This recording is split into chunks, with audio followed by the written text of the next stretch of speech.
Declan, thank you so much. This is Deborah back again. Lots for companies to think about there in a huge area that's always changing and always growing. Declan, if you're happy, we've got quite a few questions now to look at. Some have been submitted in advance, some have come in during the session. The session was timed to last from 10 o'clock to 11 o'clock. I think we might have to go slightly over that if we're going to cover the questions.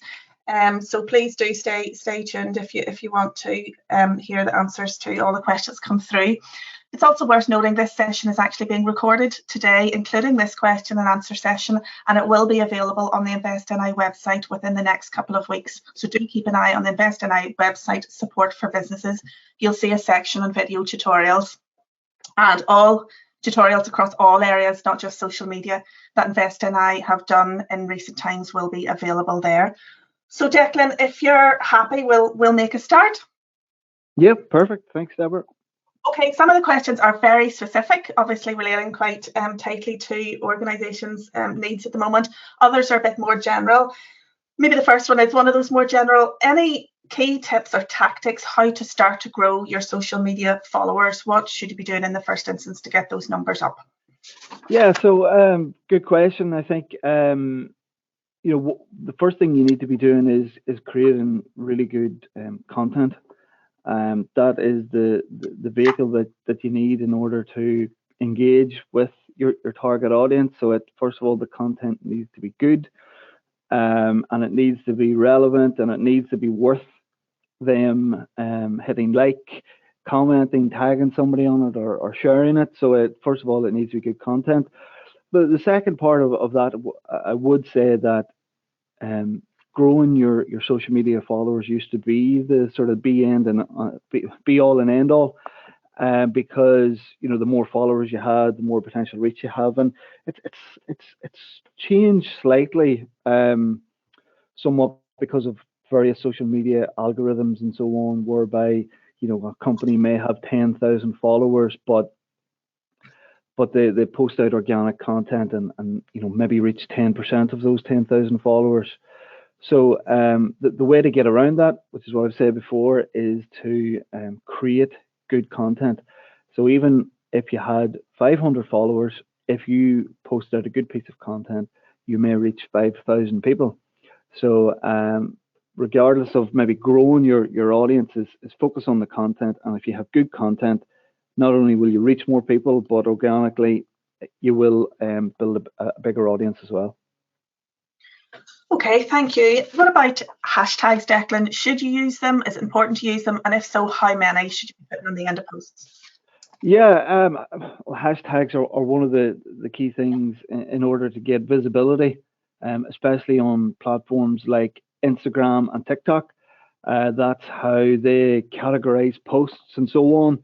And especially if you're starting off, maybe a new business or a new brand or whatever, to get that presence, to get that reach, certainly adding in hashtags into your posts will, increase the reach of that particular post. So each platform is slightly different.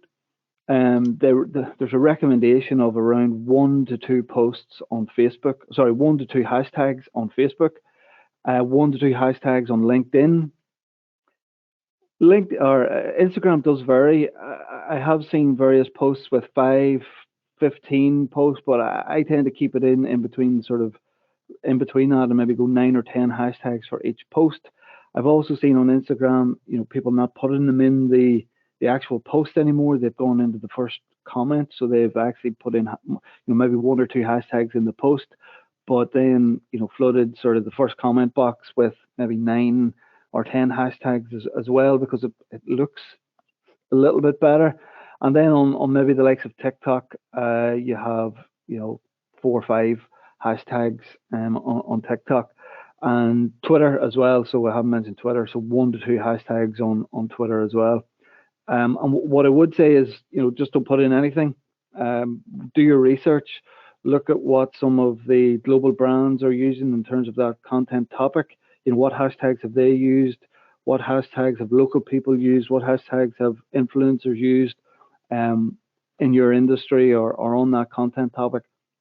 So add those in, but as well as use branded hashtags. So make sure you put your name out there, or if it's a process or a particular solution that you do, make sure you have your own sort of dedicated hashtag for that. So a combination of the global ones, the local ones, and your own hashtag for that. Okay, great. Thank you, Declan. Declan, early in your presentation, you talked about using and influencers. How would you recommend finding influencers to work with on social media? So yeah, well, there's a ton of influencers out there, from the huge global influencers and so on. But what we've seen is sort of a trend over the last maybe few years, because of the cost of the large influencers, that shift towards those micro or even nano influencers. And the best way to really find them is to just be present on social media in your local area, and looking at various hashtags and trolling through posts, searching for various keywords and hashtags in Instagram, in LinkedIn, in Facebook, and so on, to see who has the top posts, who's writing about the topics that you want to talk about, or the products that you sell, and so on. So do your own research, your own manual research, but also have a look at, there are some companies in Northern Ireland that specialize with sort of partnering you up with various influencers in your network. Like, there's also some websites as well, like influence.co and Upfluence. They have a database of influencers where you can put in various parameters, like how many followers they have, how much they're going to cost, the types of topics that they're writing about, and so on, and what type of influencer are. And you can, there's a databases to search as well. So some of those websites, and a combination of your own research and general word of mouth, is the best way to find those influencers. Okay, thank you. You mentioned as well during your presentation about many companies will find the need to have employees, social media executives working exclusively on this. In Northern Ireland, what's your typical salary? What would you be expecting to pay a social media executive? It does vary slightly. Maybe some of the bigger cities like Belfast, you'd expect to get a little bit more than maybe the surrounding areas and so on. But the average salary, of a social media executive is somewhere between 25 and 29,000 pound a year. And that's coming with maybe a year or two experience of using social media. So that's the type of salary you would be expected to pay if you were to hire a dedicated social media resource. Okay, great, thank you.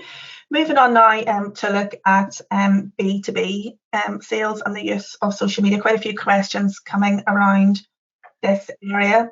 So I'll maybe try and lump a few together.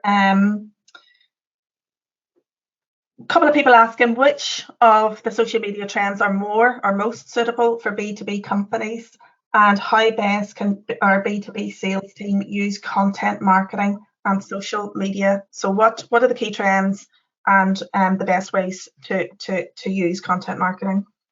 Yeah, so I guess some of the trends were more specific to B2C, some of them were more specific to B2B, and so on. I think some of the key ones to look out for, if you're a B2B company, would be the more sophisticated advertising, the death of the cookie, and the problems tracking iOS users and so on on Facebook specifically, and Instagram. So the more sophisticated advertising methods, I think, is going to be key for B2B companies this year. And building your advanced targeting, and looking at building those personas, so that you have an idea of who your specific segments of customers are, rather than relying on the targeting or the remarketing elements on social media, like the Facebook Pixel and LinkedIn Pixel and so on. So certainly looking at the more sophisticated and strategic advertising methods is probably one of the key trends. Social media hires as well, looking at dedicated resources, I think is going to be a key aspect of any B2B company. Social commerce probably not so much, because you have B2B companies maybe tend to maybe not sell online as much, so that's maybe something that's not one of the key trends. But maybe lastly, one of the key trends is probably looking at content, and investing in really good content, and whether that's graphics, videos, or audio content, which we've seen becoming more and more relevant over the last certainly 12 to 18 months. So investing in really good quality content, and as I said, whether that's design, video, or audio, will be some of the key trends. And you mentioned maybe just some of the platforms there as well. And in B2B, I think it's widely regarded as LinkedIn is widely regarded as the best B2B social media platform there is out there. You have a professional network of individuals in a professional capacity, where you can engage with, where you can send content to in a B2B context. So hopefully that answers the biggest trends, maybe the best platforms and the content for B2B companies. Okay, and switching over then to B2C, what would be the best platforms for a small company just starting out on the social media journey on a B2C context? Well, the first thing I would say is it really depends on the company and depends on their target audience. So, if they have a very young demographic of customers, you might be looking at the social media platforms which have the younger users, which might be like Snapchat and TikTok. If you have a slightly older demographic, maybe 18 to 25 or 18 to 30, you might be looking at the likes of Instagram and so on. And if you have a slightly older audience than that, 25 to maybe 45, the biggest demographic of those people would be on Facebook. So it really does depend on where your audience is. And I do appreciate that, you may have customers that range from 16 to 60. And you're thinking, I could go on all of those social media platforms, but I would say if you're starting off, choose one platform where the majority of your audience is, and focus on that. Maybe two platforms at the most, but don't overstretch yourself. And the key thing is, as I said before, go where your audience is mostly. Don't go to Instagram because you personally like Instagram and you like the platform and so on. It doesn't matter. Go where your audience is. So I can't say for certain, they should use Facebook or they should use Instagram. It depends on where their audience is and the type of business that they are and the resources that they have at their disposal, which is key as well. Because if their audience was on TikTok, but they don't have anybody to create videos and humorous videos, then it's not going to be a platform for them. So go where your audience is. Go with the type of platform that fits with your business, and go with a platform where you have the resource to utilize it. Okay, great. And I think you've more or less answered one of the next questions, which was, do you recommend concentrating on 3 or 4 social media sites, or try to be on as many as possible, but keeping it focused, knowing your audience is? Yeah, exactly, Deborah. Yeah, it's about not overstretching as well. You could choose to do all 4 or 5 of the largest social media platforms, but if you can't do all 4 or 5 well, then don't go there. Focus on 1 or 2 and crack it first before you move on to another platform. Okay, another question coming in. What style of post do you find works best, static or animated social media posts? Well, just as a rule of thumb, all social media platforms rank videos higher than any other form of content. So if you put out a video, it is likely to reach more people than you put out an image, for example. So static posts don't tend to get as much reach as videos. So in terms of the best type of post, it would be a video. It would be some sort of animation, or certainly whether it's a series of images which is turned into a video, that gets much more reach than any other type of post. Okay, and a couple of questions I'm going to link together. I'm keeping an eye on time, but hopefully another 5 to 10 minutes max for the remaining questions. So how often would you recommend to post on social media? And then somebody else is commenting, I find it hard to plan regular content. I've got bursts of content, then can't think of things to post. I know we should be following trends, but making specific business content regularly is difficult. Any advice? Yeah, and that person isn't alone. A lot of companies do struggle with creating content regularly. What I would say is that there are a number of things you can do to kind of alleviate that.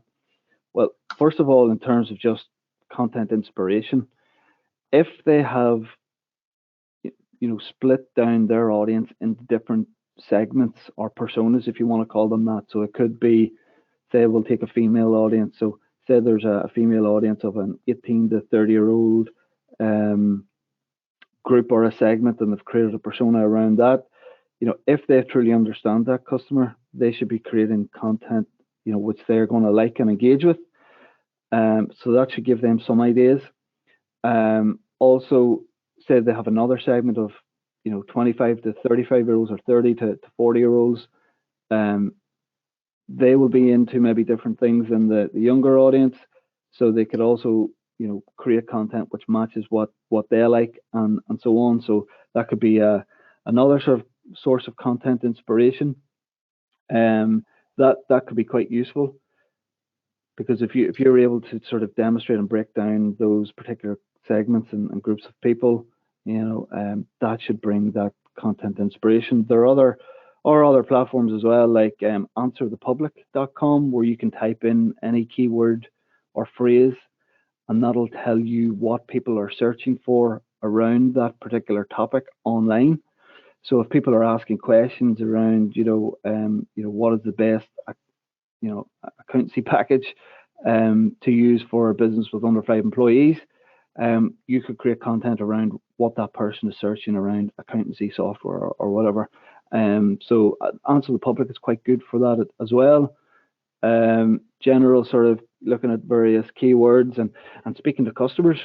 Your customers ask you questions on a daily basis. That should be a source of inspiration for content too, because if they're asking the questions, other people are thinking of those questions too. And if you can answer people's queries with content on social media, that's going to help with your sales process.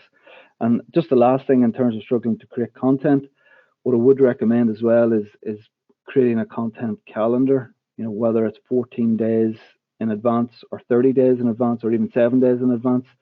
If you print, at a very basic level, print a calendar template from Microsoft Word or whatever, and write in a piece of content for each day for the next 30 days or 14 days, and keep yourself honest to post that content every day. So Monday might be an inspirational post, Tuesday humorous, Wednesday some piece of content around your products or services, Thursday is putting spotlight on a customer, whatever it is. If you have something filled in advance of those every day, that'll keep you honest, and that'll get you motivated to do the posts on a daily basis. And that is just in terms of frequency, how often you should do that. Every platform does recommend posting at least once a day. Twitter is probably 5, 6, 7 times a day, but certainly Facebook, Instagram, TikTok, LinkedIn is once a day, as well as on Facebook and Instagram maybe a story or a couple of stories a day as well. So it can be labor intensive, but that's the recommendation for engagement and growth and generating leads and sales, I guess, at the end of the day. That's great, Declan. Thank you. And have you any tips, Declan, on managing negative or incorrect comments in post? Is it better to ignore, reply, delete? What do you think? That's a good question, and it's something I experienced very recently. Working with a software company that had developed a platform to help with something to do with COVID, and we ran a targeted ad and at certain individuals, and there was comments, around various things, all negative. Well, not all negative, but some of it was negative. And the company, the best thing to do is address it and respond to it and hit it head on in obviously the nicest possible way, keep it polite and so on. And they did that for a few days, but it just became, it kind of spiraled out of control to the point where they had to just turn comments off on the ad. So I would say, direct it head on, address those negative comments. But if it gets too much, you're probably left with no choice but to turn comments off on various posts. But the best thing is to do is to hit it head on. But if it gets too much, just turn it off, because it's just going to damage PR and so on. But hopefully that answers the question. Okay, I think it does, Declan. Thank you. A few quick questions on TikTok. Is TikTok only available on mobile, or can it be accessed on a desktop? Only available on a mobile device. You can get various applications where you can use your mobile phone on a desktop if that's something that you want to do.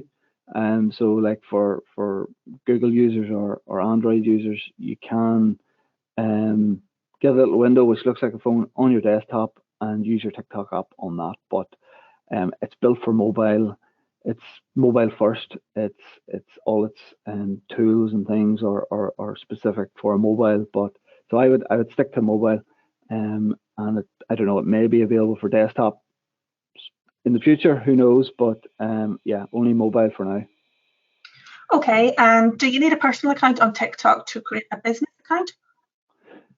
So whenever you sign up for TikTok, it will automatically assign you a personal account first and foremost.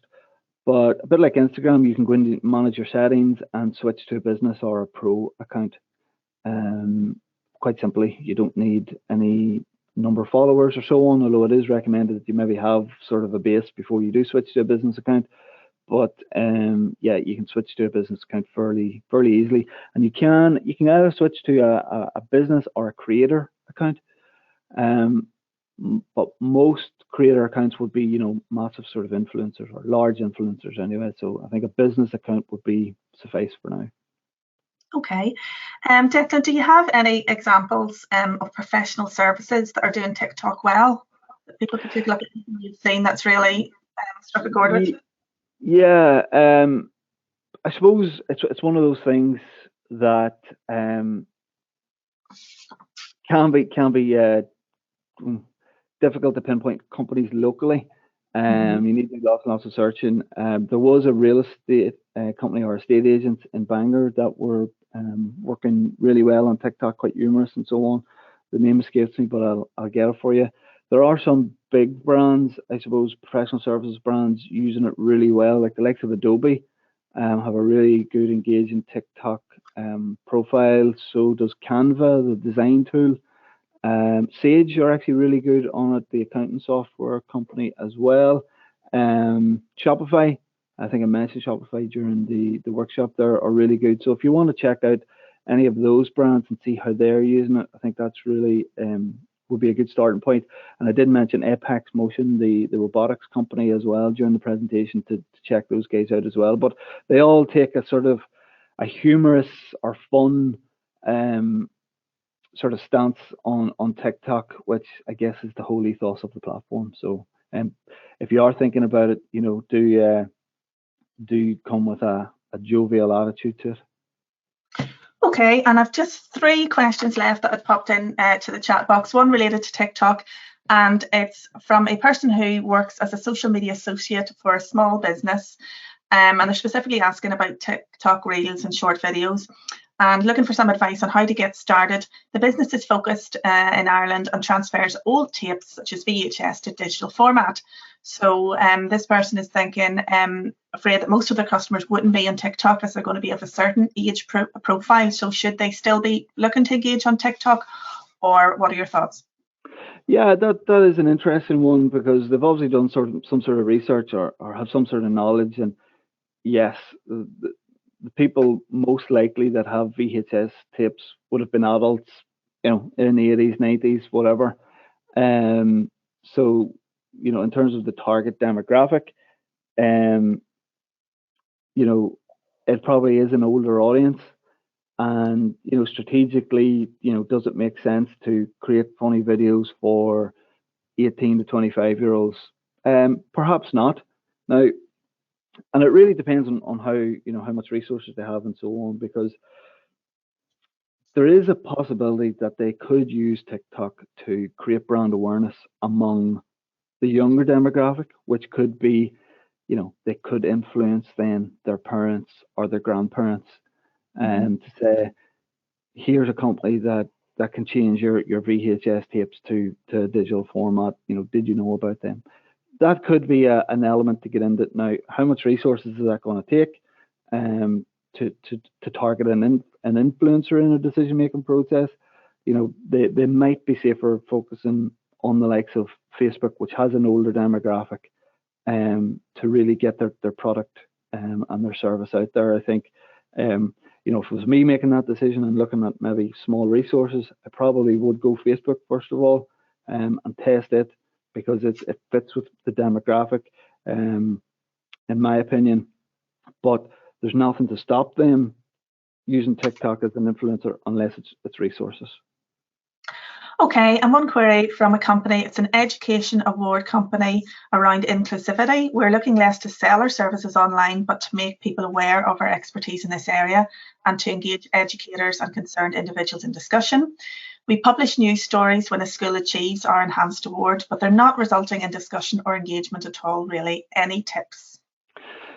Okay, yeah, so I suppose, the focus is on brand awareness and awareness here, rather than, I guess, sales or generating traffic to a website or so on. So it depends on the platform that they're using and their target audience, really. So I'd be interested to see what platform that they're publishing the content on. I know a lot of education individuals or teachers do use Twitter quite a lot. And if they're using the Twitter platform, maybe they're not. If they are, the lifespan of a tweet, if it's one tweet that they're pushing out there, can be about 14 minutes. So there's a possibility that people are not actually seeing their posts, which means, if people don't see their posts, there's low engagement, there's low reach, and so on. So it could be a case of maybe not posting often enough, maybe posting at the wrong times, maybe using the likes of Twitter, which can be very hard to get engagement on. So there's a number of different variables there that they mightn't, which mightn't be resulting in that sort of high engagement. Now, it could be the content too, so it could be, maybe it's an image and a lot of text, and people don't interact with that. Maybe with a video slideshow or some sort of photo album or something work a little bit better. So there could be a number of different variables there as to why they're not getting the engagement. It could even be simply posting at the wrong time of day on Facebook or Instagram. So there's a number of different things that they could be looking at. But if that person wants to reach out and have a chat with me, I'd be happy to do that, and delve in a little bit deeper. No worries at all. Okay, thank you, Declan. And yes, it can be tricky answering questions without the full context behind it. One final question I just want to get to, that was submitted, and this is where business is focusing on local people supporting the locally grown movement. The whole ethos of my business is local. So, what is the best way to increase sales and the best platforms to be using if you want to keep the focus local? Yeah. So I suppose in terms of one of the trends that I mentioned was that there is a specific, especially Facebook, is focusing more on a sort of a locally grown movement. So there's a number of maybe local Facebook groups of people that you could kind of tap into and be part of the conversations that they're having, whether it's an old history group, a local sort of buy and sell group, a local what's on sort of group. So have a look on maybe the likes of Facebook to see, are there any local groups that you could kind of utilize? So that could be a good starting point.